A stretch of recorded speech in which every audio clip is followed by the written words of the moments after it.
3, 2, 1.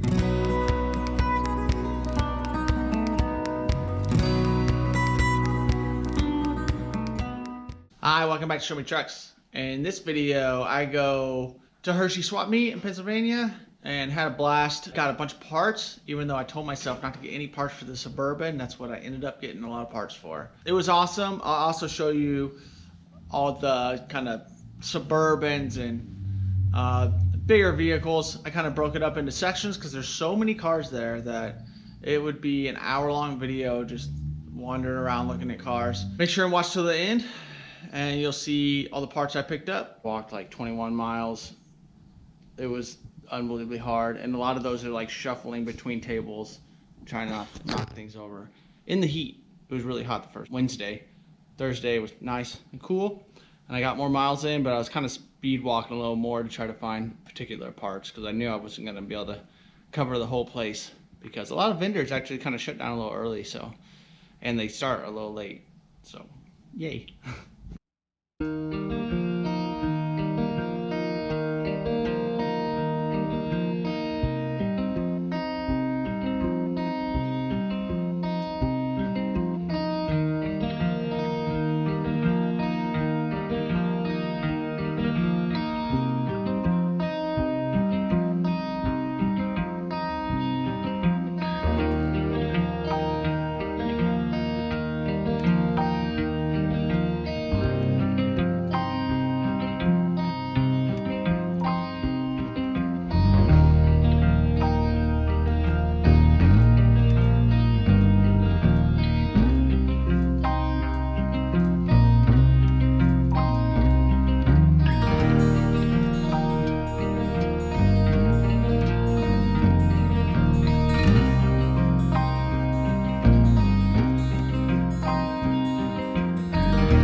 I picked up these steering wheels, 67 and 68 Chevy like C10 steering wheels.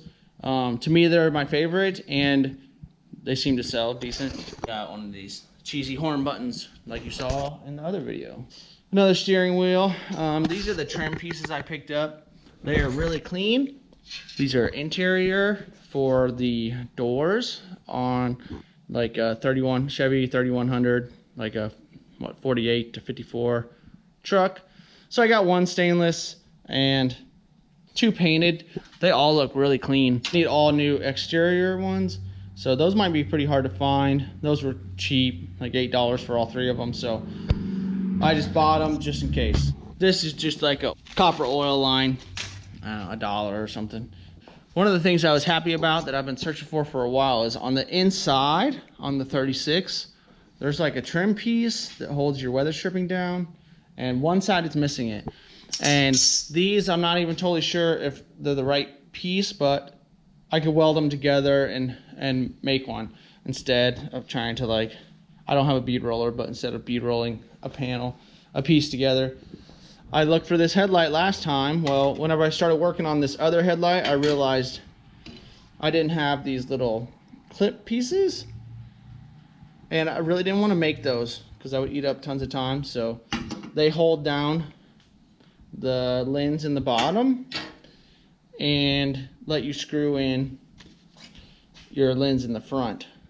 So instead of making those, I found one. This isn't even the right headlight, but the glass is actually now broke, and my glass that I had is cracked. So I got new glass. I got these pieces, again, I think $2. And then I picked up these sockets, which hold your light bulb in there, because I want to make these have a light for the backup light and a light for the brake light. I wanted to use the one that I already had, so I'm going to drill a hole in both these and run a light in the top and light in the bottom. There's the fenders. So basically, if you've seen my 51 Suburban, it's missing all sorts of things. But the fenders are all tore up and smashed up in here, and then super rusted up in here. And I love pulling Bondo off of here because that's my favorite thing to do. But all that's gone, basically. This side's actually held on, which is nice. But this back corner's totally gone.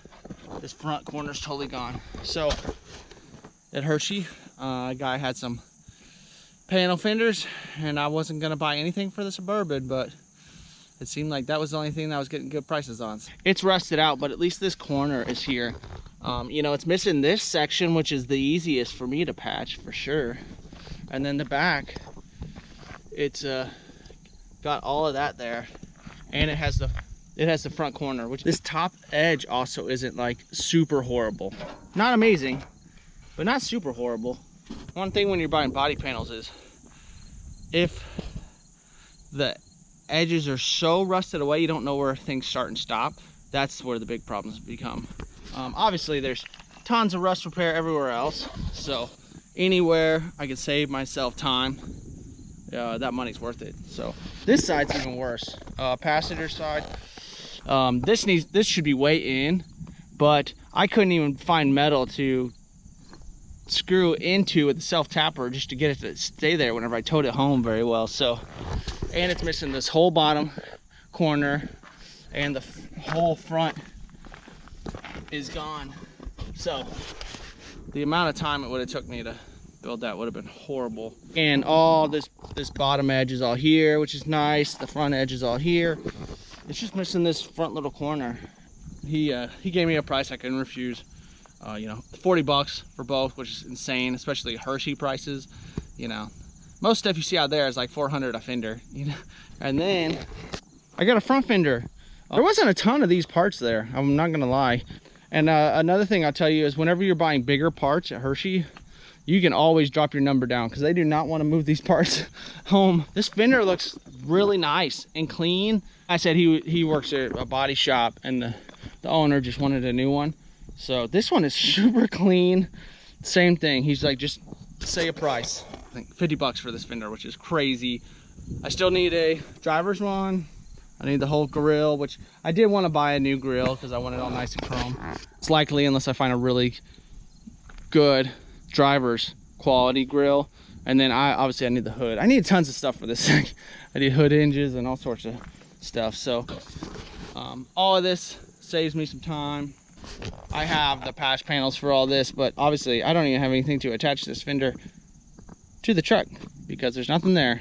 In between projects, work on these fenders a little bit, but really excited to get some parts for the Suburban. I tried getting a centerpiece for the horn and the person wasn't there for me to give money to. So if you're a vendor and you're not at your spot, it's really hard to and you don't leave a phone number, it's really hard to give you my money. That's what we're working on.